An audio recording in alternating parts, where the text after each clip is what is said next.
it sunny or cloudy out there? It's cloudy out there. It's cloudy. Now. Okay, well, we're hopefully going to have some sunshine with highs in the lower 70s. And then as we look at tomorrow, mostly cloudy in the morning, but then mostly sunny with a high of 65. You can ditto that for Wednesday. Thursday, partly sunny, mid-60s. Friday, Saturday, and Sunday, there's only a 20% chance of a little bit of light showers, but then there's an 80% chance of sunshine and temperatures in the mid-60s. So all in all, it doesn't look like a bad weekend either. It's now 9:08. That's going to wrap things up for the news. And now I'll put on my Coffee Talk hat. And we have a man here that is someone that has been delving in the history of, the entire world? Maybe the universe? Stephen Arms. Well, as much of the universe as you can study, but yeah, we'll go with the history of the United States and the world. And so one of the things that you and I had talked about prior to the show was, there's certain things that historians disagree about. Oh, yeah. And one of those is, should have the United States dropped 2 atomic bombs on Japan to end the war, when there's others that say, now, wait a minute, they were getting ready to end this whole thing anyway, for fear that the Russians would be involved in the war and could make things worse for them with the Russians taking over things as opposed to the United States taking over what was left of Japan. So what is your feeling on that? Well, I think the fear of the Russians was probably more from the American side than from the Japanese side. There was consideration that, of course, we're dealing with Stalin. Mm-hmm. Stalin is a monster by anybody's measure. And again, the Japanese and the Russians have had problems in the past. In 1910. The Russo-Japanese War, which the peace was negotiated by Theodore Roosevelt and the first president to win a Nobel Peace Prize. But I don't think the Japanese were that concerned about the Russians themselves because they pretty much stomped them in the Russo-Japanese War. But Americans were concerned about their influence into the Pacific more. So, I mean, there was some tension based on that. But as far as whether or not we should have used the bombs, atomic bomb, I mean, you have to always keep things in historical perspective. I mean, these are the first atomic bombs ever used. I mean, when the initial test ones were detonated, they weren't 100% sure even what they were going to do. No, when they were too close when they did go off, because they didn't understand what kind of explosions they'd have. And people got irradiated, and both in both Army and Navy positions when they were being tested. Did they have people die from that, or not? There are people who got cancers later on. Okay. And then there's a higher proclivity of cancer because of the radiation, obviously. I talked to a guy that I was in the Army with, and at that time you called them lifers. Okay, I talked to a guy that had been in the Korean War and had been in the Vietnam War. But as the Vietnam War, he was much older. But I think he was a sergeant first class or whatever. But anyway, he was in a trench when one of these bombs went off because they were supposed to, and I think they were 10 or 15 miles away, whatever it was. And he said that with his goggles on, and he's in the trench, and he's looking at his hands. When it went off, you could see the bones in his hands. I've heard those numerous stories like that and read different accounts. Oh, I mean, it's an incredibly devastating force, and which is why we should be concerned about people in the world who have it currently. Mm-hmm. I mean, this is one of the reasons it's good that things seem to be going well with North Korea, because again, do you want North Korea to have nuclear bombs? There are a lot of nations in the world that have them, and they manage to survive, but do you really want it in the hands of fanatics? Do you really want it in the hands of people who are willing to use them indiscriminately or to destroy an enemy? You can make that argument about, well, the United States did that to the Japanese, but whenever you're looking at a historical source, you always should go back to original source material and always think about it at the time. And Harry Truman, in his memoirs, has a section, and it was later an article that was in Harper's, of simply called "Why I Dropped the Bomb." And I brought some of it with me because I can actually quote some of it. Okay. But the whole point of it is that when he's considering and looking at it, he's going off the information of the time. Modern historians, modern people like to go, well, according to what I've learned, well, yeah, but you weren't the one sitting in the room with the Joint Chiefs of Staff, with your Secretary of War, remember, not a Secretary of Defense back then, and actually having to make a decision. And having just having just finished up our the United States, the flashing light always gets my attention. Oh yeah, that's called coming in. I do think that, I mean, the amount of casualties the United States had been dealing with the Japanese. I mean, in the taking of Okinawa, I mean, it was, there were 120,000 men defending that island, and 100,000 of them died on the Japanese side. They literally were throwing themselves on grenades rather than surrendering. Oh, and isn't that where also people were jumping off cliffs because they thought that we were going to capture them and torture them? Exactly. And this was just plain old, regular old citizens of the, Exactly, because that had been the way that it works. You have to understand the Japanese mentality. This is the code of Bushido, the way of the warrior, is amongst their military, and there's a different perspective on death because of that. But I mean, when you're Americans looking at that, and American generals and the military looking at it and saying, this isn't even the Japans, this isn't even the home islands, and yet they're willing to defend it at that level. How hard are they going to defend us if we're going to be taking Kyushu or one of the main islands? Makes a good point. Well, let's go to our listener line. Hi, you're on the air. Good morning, Doug, and your guest. I recently had a audio book, and I can't remember the author. Really, he sounds like Michael Medved when he talks, but anyway, it was about the history of AngloSaxons. And it seems like, and maybe you could discuss this a little bit, but it seems like since the beginning of time that we know of, the Nords, all of them, it's always been a fight instead of some type of getting along in peace. And is there a reason for that? Could you maybe today, before you get off, could you talk about that a little bit? In other words, we've never really been peaceful, it seems like, ever. And it's just getting worse and worse, of course, with this nuclear threat. And I'm just wondering if there's a reason for that instead of just nice, loving life. I'm trying to figure out your question. You mean Anglo-Saxons tend to be more warlike? No. Oh. I listened to this audio book about the history of Anglo-Saxons. That's you and me, by the way. But from clear back in the 400 and 500 AD, we've been fighting instead of loving, and I just wonder why is it like that? In the whole history of our world, it's always been some kind of war, and I'm just wondering if there's a reason how that all started. That's all. I was just curious if world history and all that. Okay, thank you. All right, bye. Of course, they've had tribal warfare. I mean, it seems like every group has an enemy, of some sort, or somebody they don't agree with. Generally, when you look at war, I mean, why do people fight? And it's generally over land, over territory, over food. I mean, people fight for causes, but there generally are other things involved. I mean, human beings we're competitive because we've had to be competitive from the time we were tribes walking around. And whenever you have people that compete, you're going to end up with conflict. I mean, it's just, we're not the only creature that makes war. I mean, animals will. There are animals that do. The particular one is the chimpanzee. Chimpanzees are fairly close to human beings. I mean, and yet, chimpanzees. I mean, Jane Goodall didn't want to reveal in her studies. She had found out that tribes of chimps, if they encountered, especially the young males, encountered lone chimps by themselves, they'll literally tear them apart and kill them. But you've never figured out what their purpose of doing that is. Well, it's just territorial. They're a part of a different tribe. They're competing for an area. They will react aggressively to that foreigner, and they will attack it. So, I mean, there's a fundamental human-animal aspect of us that is aggressive. Being that we're intelligent, we should be able, in theory, and in theory is the key word, be able to control that. Or figure out a better way to kill people. Or that would be the other way, too.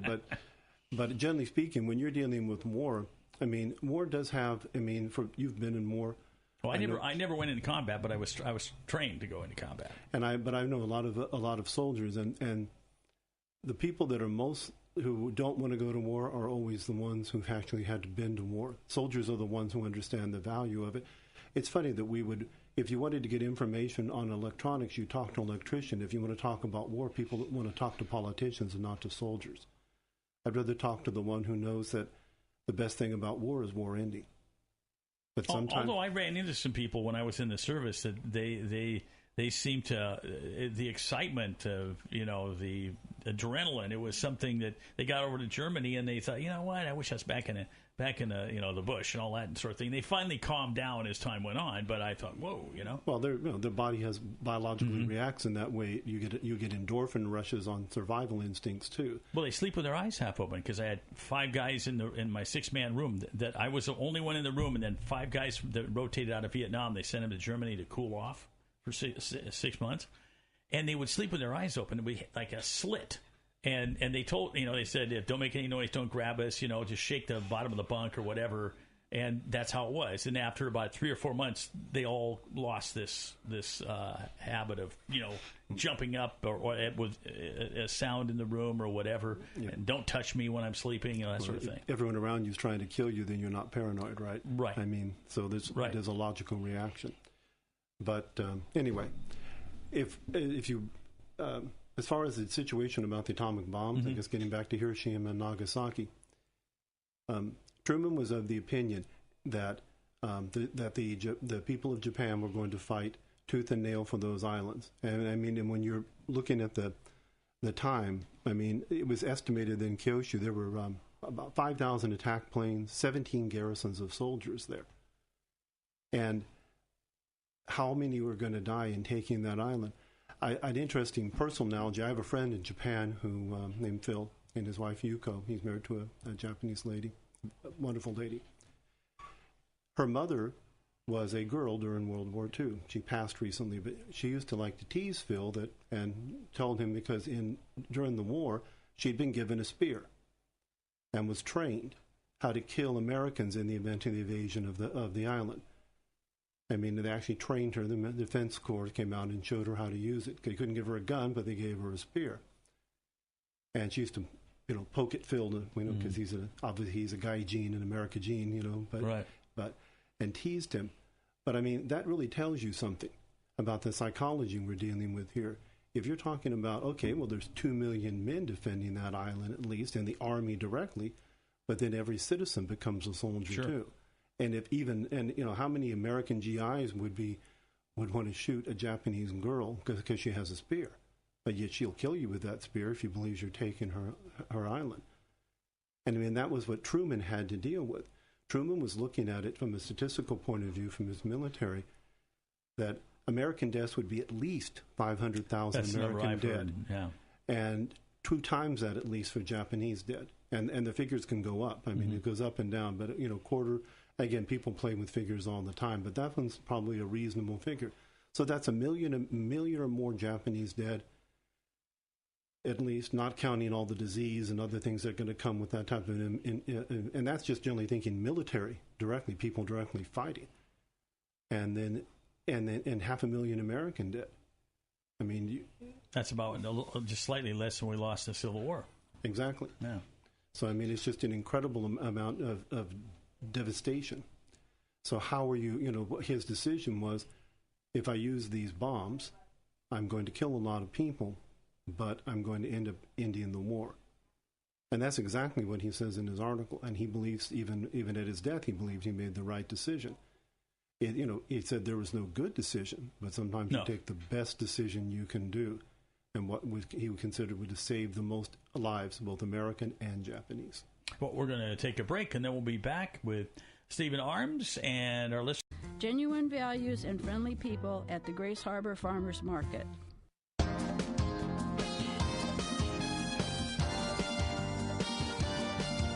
It's KBKW's Coffee Talk. 9:23 is the time.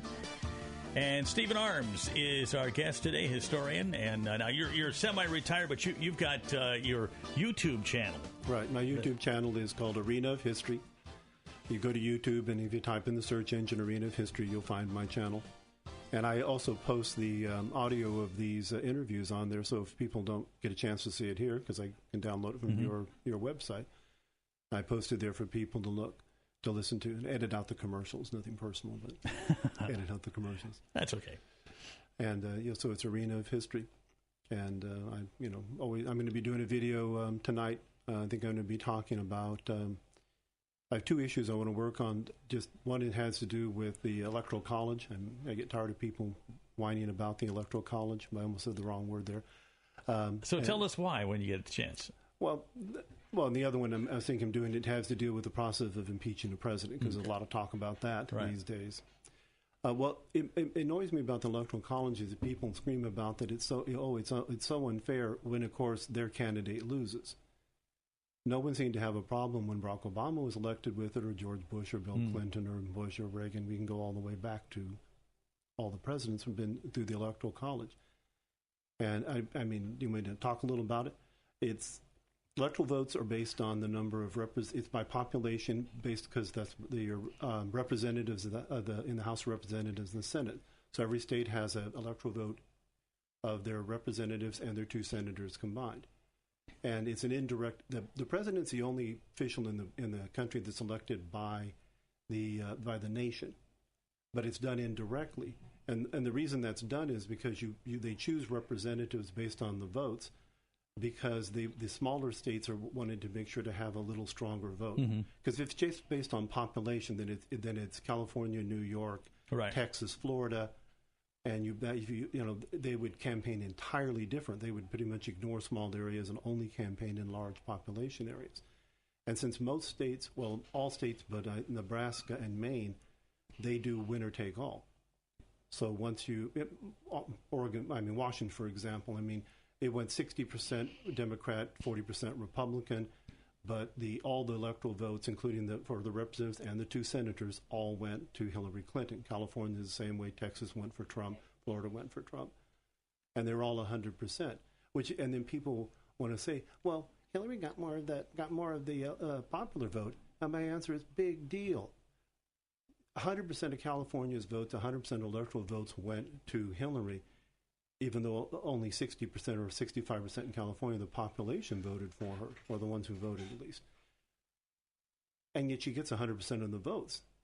I mean, you're saying if 100% of California could have voted for Hillary, then she still only got 100% of the electoral votes. So the population isn't that important. People go, well, that's not fair. I go, it is.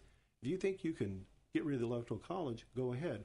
All you should do is do a constitutional amendment and get 2/3 of the states to agree with you. And I can tell you Montana's never going to vote for that, or Rhode Island, or any of the small states, because those extra 2 votes give them more clout, give them the ability to have a stronger voice in the election of a president. So the idea for the electoral college, is there any other country that uses something similar to that, or is this something that was just cooked up by our founding fathers? There are some that have versions. I mean, I don't believe that that the Chancellor of Germany is a direct election. I don't believe there's a districting effect on it. I'm not that knowledgeable on it, but I do know that ours is kind of unique, based on the idea that since we're a union of states, a confederation of states, all those states have to have a voice. And if you're just going to do it by population, then the voice of those small states, they'd have to be absorbed by other states. I mean, you'd have states merging together to make larger population bases. Never thought of that. So I mean, it's important for them to have it. And again, if you're going to vote for amending the Constitution, it's 2/3 of the states. And again, New York gets 1 vote, Rhode Island gets 1 vote.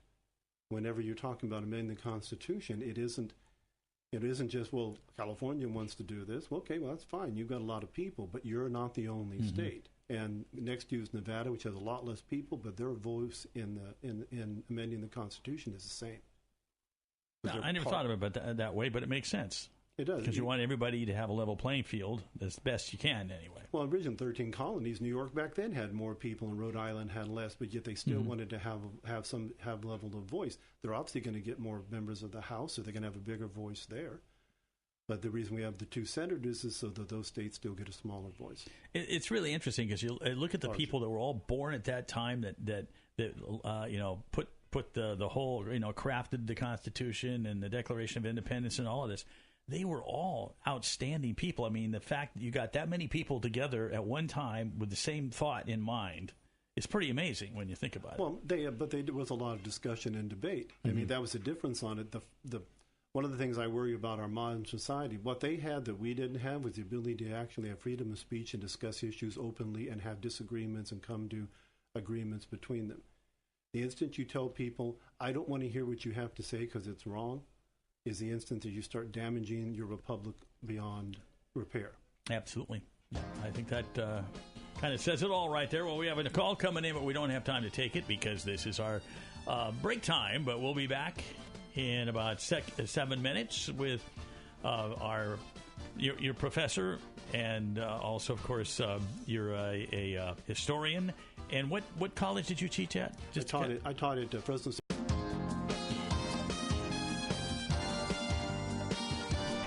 It's KBKW's Coffee Talk. It is now 9:35, and Stephen Arms is with us. And, of course, he is a historian. He has his own YouTube channel. I'm not familiar how this YouTube channel thing works.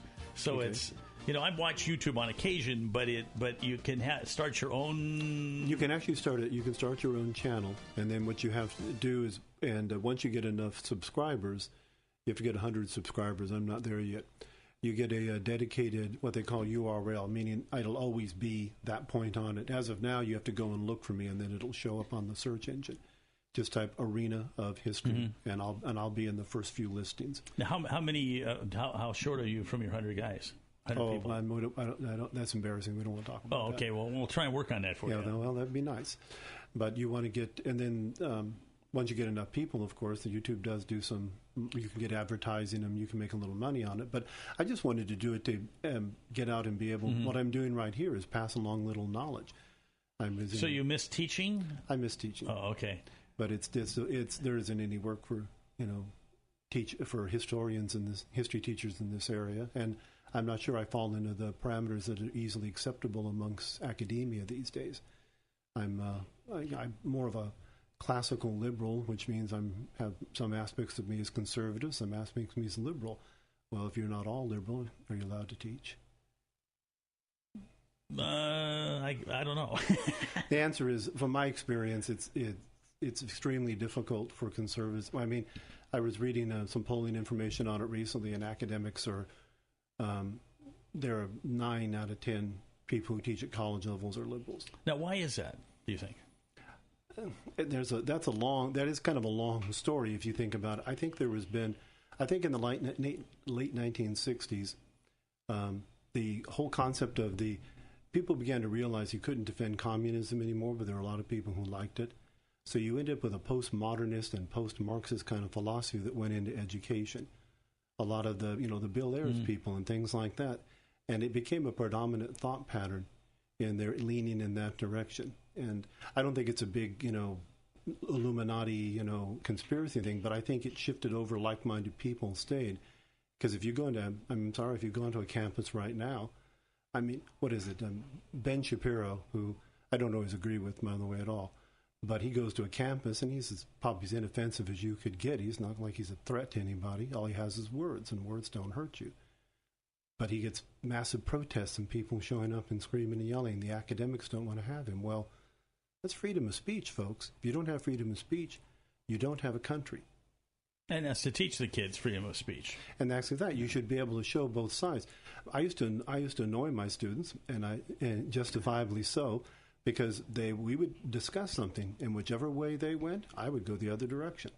I can defend communism and capitalism with equal enthusiasm.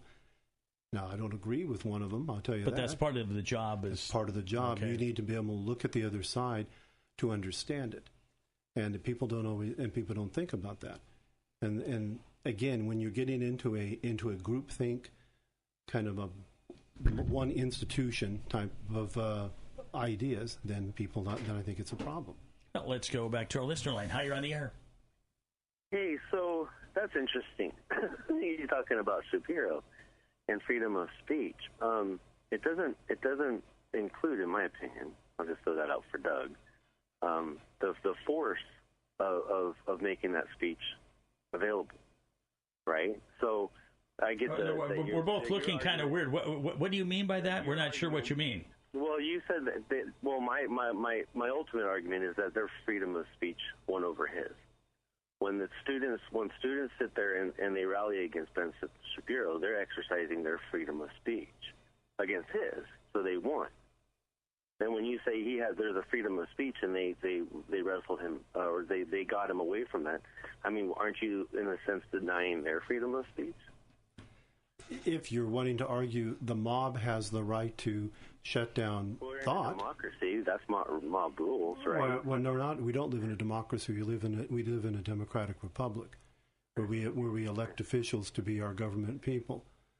And by that argument, then that's lynch mob mentality. Then then if we don't want to hear what you have to say, all we have to do is beat you up.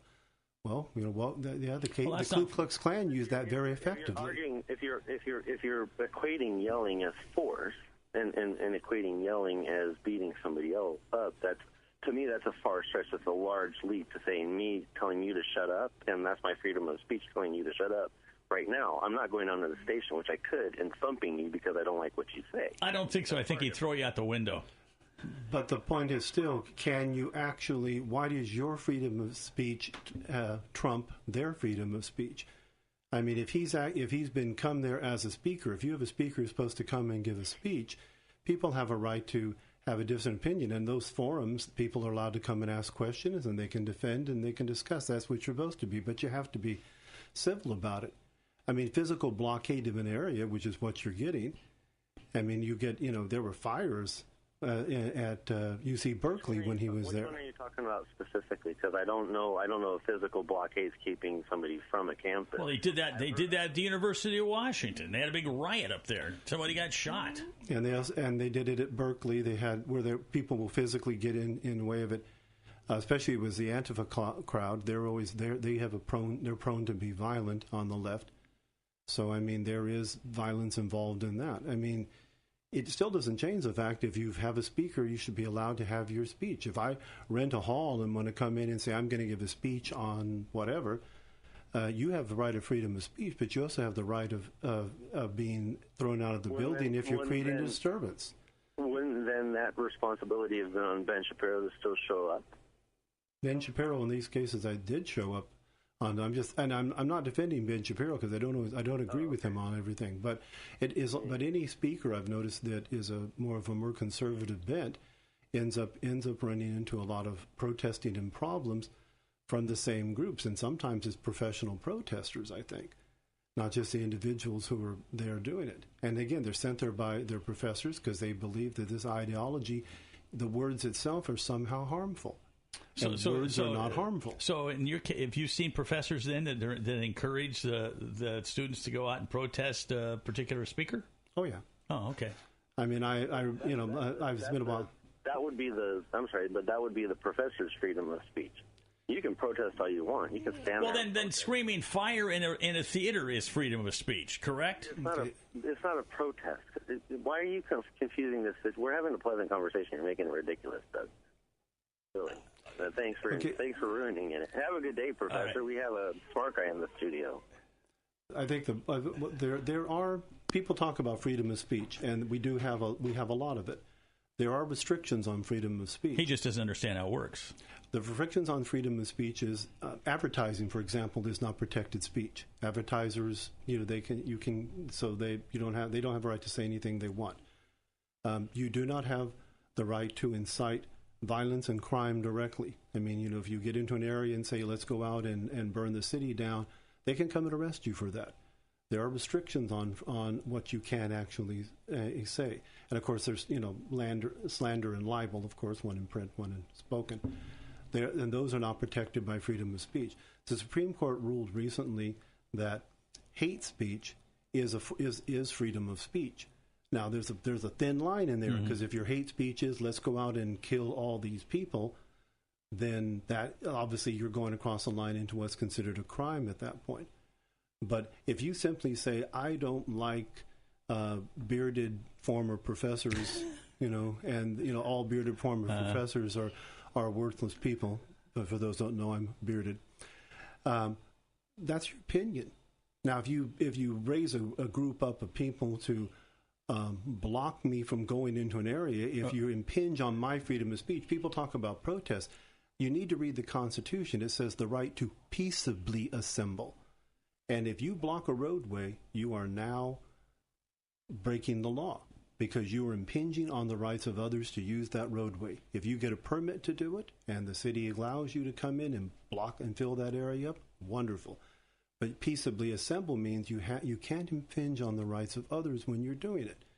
If you want to stand in the middle of the intersection here and have 20 people lay down the intersection, I'm sorry, you all, congratulations, you have protested, and it's peaceful. We're still going to arrest you, though, because you're blocking traffic. And those people have a right to use those roadways, too. Excuse me, I had a sneeze. Gesundheit. Yeah, thank you. It's that pollen in the air that's doing that. Essentially, you have to, freedom of speech has its limitations are not the right word. What would you say? They're not limitations exactly. They're they're restrictions. There are some things that are restricted because they're basically based on crime, is what it is. Because it's not free speech anymore. Right, it isn't. People have to always think that your rights end where my rights start. So I mean, if you're impinging on my rights, then your rights, then you're wrong at that point. I'm sorry. Let's go back to our listener line. Hi, you're on the air. Hello, I'm calling from Alaska. I was just listening to a program, and I just had one little question, then I'll get off the air. And the Boston Tea Party was they dumped over a bunch of tea, and we fought the Revolutionary War. The people protesting, right? And I don't see, what's the difference between freedom of speech and what people are, saying and doing compared to that. Now, I'll get off the air and see what he's got to say, because I was just curious about that. Okay, I'm curious about one thing. What's the weather like up in Juneau? Oh, today we've got fog and rain, and we're supposed to get some nice weather, but we've had a lousy springtime. It's been. Hey, I was in Sitka. It was lousy the whole time too. Yeah, but it's okay. Typical Juneau. Right. A little drizzle, a little fog, but the ships are coming in. We live over the inlet, right? So we see all the ships coming in and docking and all that. But it's tourist season's going strong. Well, that's good. Well, thank you very much for calling. We always call. All right, I'll listen to what the guys got to say on that. Thanks a lot. You bet. Bye-bye. Bye-bye. Having lived in Sitka for so long, and the worst rain I'd ever been in my life. And it seems like it still likes to rain up there all the time. The Boston Tea Party, well, first of all, it didn't happen in the American government. It happened before. It was the British. I mean, so it was the colonists, and they were actually inciting toward rebellion. Is what they were trying to do. They were trying to get rid of an unjust government by protesting it. I admire the Boston Tea Party. The people that took a chance and they made a statement, but they were dealing with a government that wasn't responding. There was no mechanism in place for them to deal with their problems.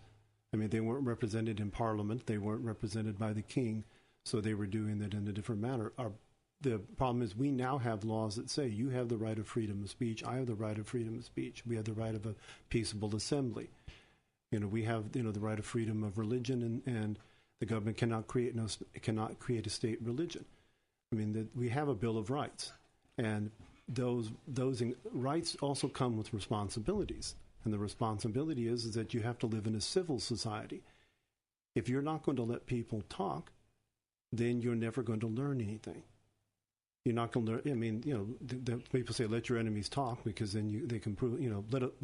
Especially let a fool talk, because they'll eventually reveal what they are. So I mean, it's good. It's a good thing to let people. If someone wants, generally speaking, if you want to debate, it's easy to debate, say, a racist or a bigot or anything like that, because eventually they run out of arguments. You can tear them apart very easily. So let people talk. I mean, but again, you might actually find out that maybe, I'm not defending racists and bigots and whatever, but I mean, when you're dealing with somebody, just because you don't agree with somebody doesn't mean you shouldn't look at their point of view, because, lo and behold, maybe you don't have the absolute knowledge of all things. Or perhaps just makes it easier to understand where they're coming from because of the prejudice they might have due to things that happened to them or somebody else they knew in the past. And most people, if you talk to people long enough and they're reasonable human beings, they'll hit that aha syndrome where a light will come on.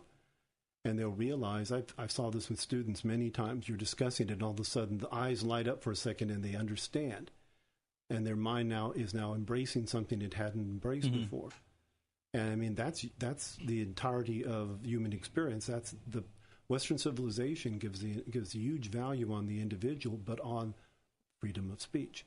Speech is primary for our ability. Humans are the only animals that actually really speak. And we can convey virtually anything through our ability to talk. If we can't talk to each other, we can't ever work out problems. The gentleman earlier talking about war. If you don't have speech, then then you're going to have war. If you can't negotiate, you have to either surrender or fight or run. So then basically Congress, with the Democrats and Republicans, they have to learn that lesson because they don't talk. Not now it isn't. It's amazing how much it's changed in recent time, because I'm beginning to think that the parties are, we could get the political parties, like I say, both sides strike me as problems. I could point out things about the Republicans I think that are, the Republicans are blockheads and the Democrats are fanatics. So which would you rather have? They're all, and they don't seem to want to. There are people who do. Occasionally you run ones and you go, but the noisy ones sometimes are. But the noisy ones are the ones, especially in some parties, and I'm sorry, the leadership on both sides, replace them and put other ones in, you'd end up with a better party. Yeah, a lot of times the noisy ones have the least things to say. Oh, I know. Come on. If you are having trouble sleeping, then listen to Mitch McConnell. He'll put you to sleep immediately. For a better us.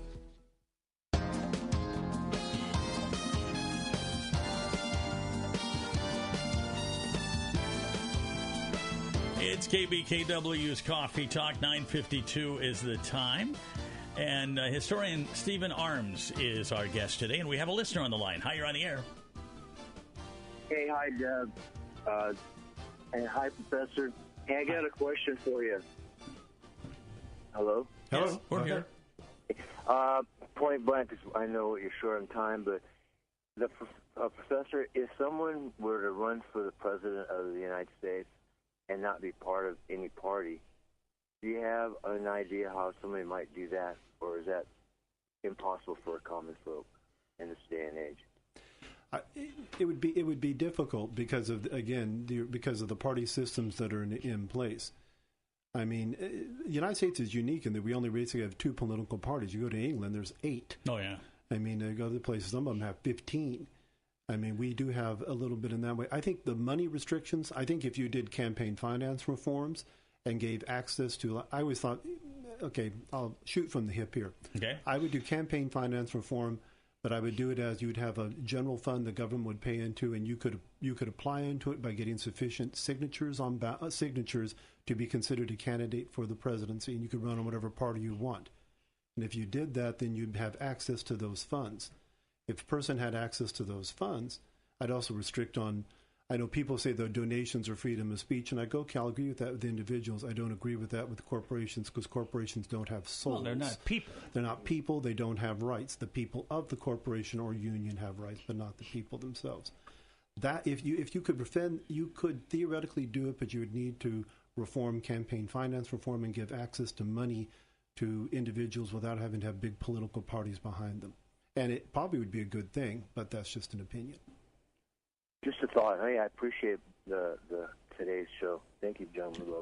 Bye-bye. Thanks for the call.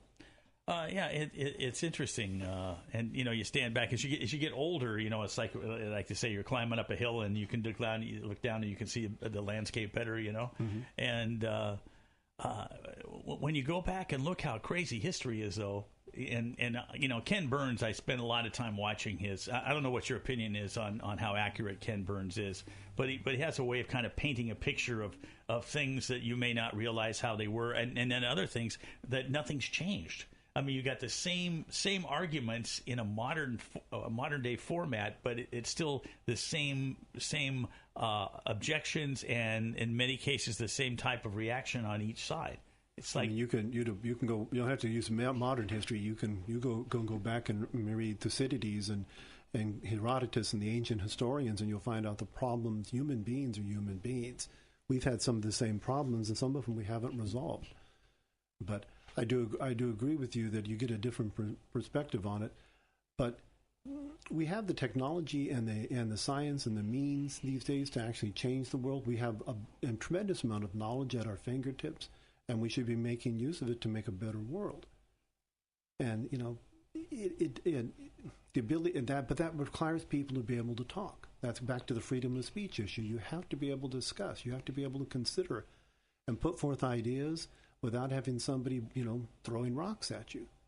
What's interesting is when they had, I think there was one CNN reporter, I think, that was allowed to be in Korea, and they actually allowed him to do some interviews, and he was talking to people about, the nuclear issue and things like that with the, Korean people, and one after the other, they all said kind of the same thing, but you could tell from their mannerisms that they believed it. They honestly believed the things that the government was telling them. Well, I mean, you and I are Cold War. Yeah. I mean, come on.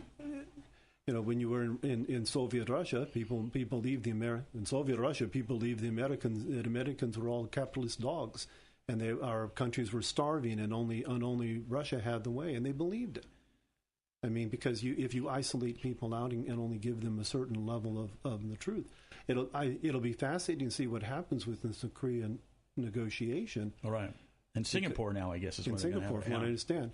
And they're going to be, because if North Korea ends up eventually having to open up, the people will be amazed the amount of food and resources that'll come into their country, assuming they're willing to get rid of their nukes. Because I know one thing I can say about this current situation, if it's going to be trust but verify. Sure. Reagan's old line. I don't think we're going to get in, we'll just take your word for it and you can't block us from your military sites and the stuff they have in Iran now.